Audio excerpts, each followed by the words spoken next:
Hello, guys. Welcome to today's episode. So, namhlanje, guys, I'm just going to talk about things that have been bothering me. Okay. So, I've observed really in my last 18 years of being in finance, starting out as a bookkeeper, becoming a junior accounts assistant, becoming an accountant, financial manager, and so on and so forth. They're just common mistakes that are coming across very strongly for me. And these are low hanging fruits that students are committing these mistakes, particularly kids that are from historically disadvantaged backgrounds. You have to have these skills, guys, so that it just sets you apart. Remember, it is a survival of the fittest. That is a fact. So for you to really stand out in the financial accounting environment, financial management environment, or office of the CFO, they're really specific things that I think you need to improve on. Okay, so I've put them on the other screen. Don't mind me when I keep on looking over there. So the first one is when you are now at campus, okay, now you're studying, you've been accepted at your desired university. You get in, okay. So granted that perhaps when you were in your high school, you did not have enough resources to do your research.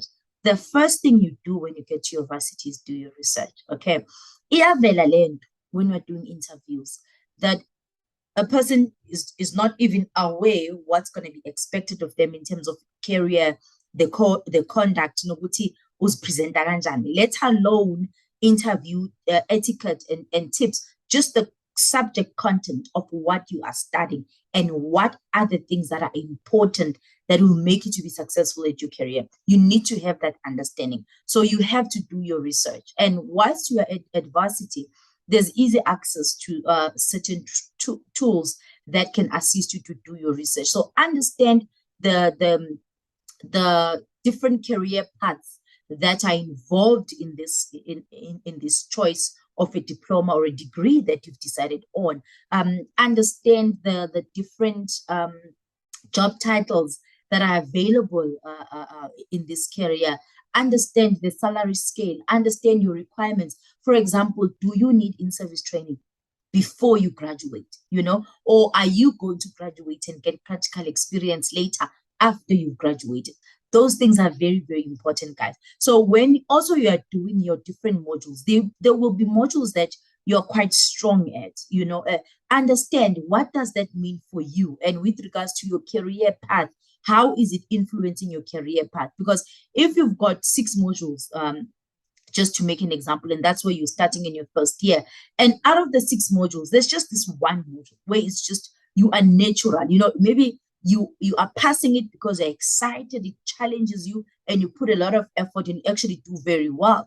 You could also have a completely different situation where the module is not challenging you enough, that's why you are passing it, but it's something that you excel on. So you have to pay attention, because those things are giving you feedback on what you should be focusing on, and then you're going to start to design your career plan around that information. Guys, developing your soft skills is very important, okay? You're already starting on a back foot. Remember, you are from a historically disadvantaged environment. Perhaps communicating in English is a challenge. You did your English ngesizulu in grade 12. We all come from there. But once you get to university now, I become a game changer, okay? When you are at varsity, again, all you do is go to class, from class back to ARS, if you are staying in a student accommodation, or if you are staying around around the campus in some accommodation. Please, you need to develop your soft skill. I cannot overemphasize. Nerves when you come for an interview, that will always happen. It happens even after 18 years. But this thing, you can't express yourself. You can't explain that I've got this, it means that, and connect the dots and use English as a medium of communication. That thing, guys, it really does bother me, because La Paya University, there are so many resources that have been invested for you to be able to develop your soft skills, for you to develop your leadership skills. Let me just give you one example. Kuna department in all public universities is called student development. Under the student development, there are clubs and societies. Wonke umuntu une-passion, at least one. You can identify one organization in all those clubs and societies where you can belong. If you are living in a res, une-committee yase-res where you can participate. Whether when you turn this into a social club where you are organizing events, whether you're doing charity, whether you're doing sport management, whether you're doing health and wellness, you choose one. You choose something. Whether you want to do sporting activity, you choose something. Okay? I know saying entities, but this is very critical to the career. So you cannot be in an environment that is here to enable you to be equipped. Better when you decide, oh, good, yes, I'm at the university, but I'm not going to take advantage of those resources. Guys, this thing bothers me. Your soft skills, that only now after 3 years, I really start to question, what were you doing at university for 3 years? And I look at your average CV yakho sengibheka ukuthi ake ngibone le lama results. Now uyabheka nama results i-average. Bowenzani ke kanti wena ecampusini? Bowenzani? Because ecampusini is not just ama clubs kuphela, is not just ama Friday nights where siyachilla ngaphandle kuyaphuzwa kwenza. It's not about that. There's a lot more. And our soft skills when are not being developed because you are not taking advantage of the clubs and societies that are there. Clubs and societies are funded. Public universities are funded by uhulumeni. Take advantage of them. If you feel when you know clubs and society, I don't belong anywhere, start one. Start one. There's a minimum requirement. Some of them got the minimum requirement. You must have 50 members for you to qualify to be recognized as a club and society. I'm just making an example. So when you are done, then you register. Then you start having activities, guys. Eh? You start, if you never gone to the camp like me, I went to a normal high school, a normal primary school. My first camp was at varsity. Guys, my first passport was at varsity because the society that I belonged in said, we are traveling. If you are a student, you belong to this club and society, we travel, mama. So you must get your passport. So guys, come on. I've oversized at this point. It's because it's really important for me. And you are dropping the ball. Let me give you some feedback. When I look at the quality of the students that were active in clubs and society, even before they get to be SRC, their soft skills are fantastic. Their soft skills are exceptional. We are talking leadership skills. Those kids, they can lead. We are talking decisiveness. We are talking planning and organizing because every club and society, guys, is giving resources. Bazobnikeza student development, each you've got 10,000 rands for the whole 12 months. Kule 10,000. You guys, you have to decide.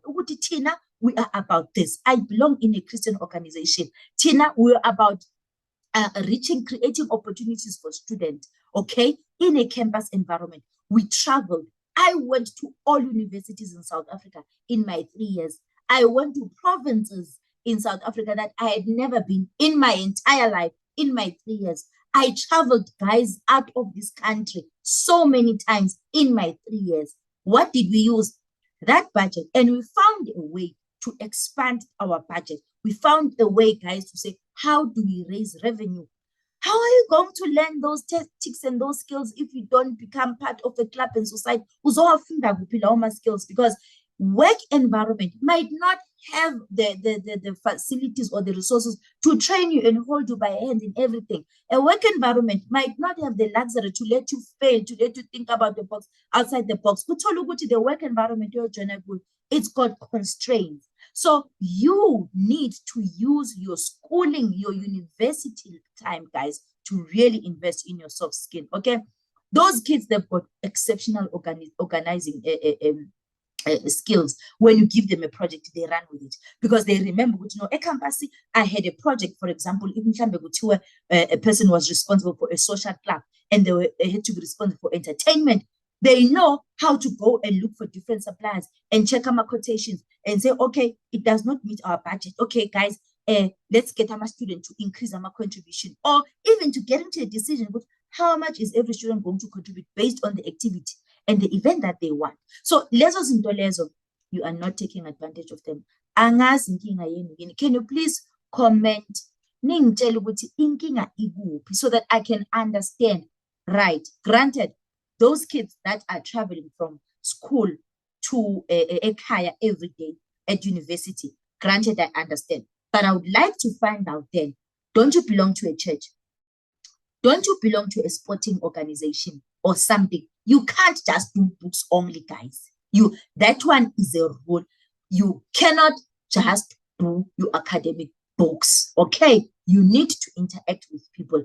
Now, my students that are now doing online, those are generally the private organizations, even though I know public organizations and universities have been doing it. But it's really important to keep yourself active socially and interactive because leyo nto iyavela lapha ku-interview iyavela. Okay, guys, I'm gonna end today's session here. I know I vented quite a bit. Let me know, what do you think? I will do a part 2 of this session. From me, it's goodbye and God bless.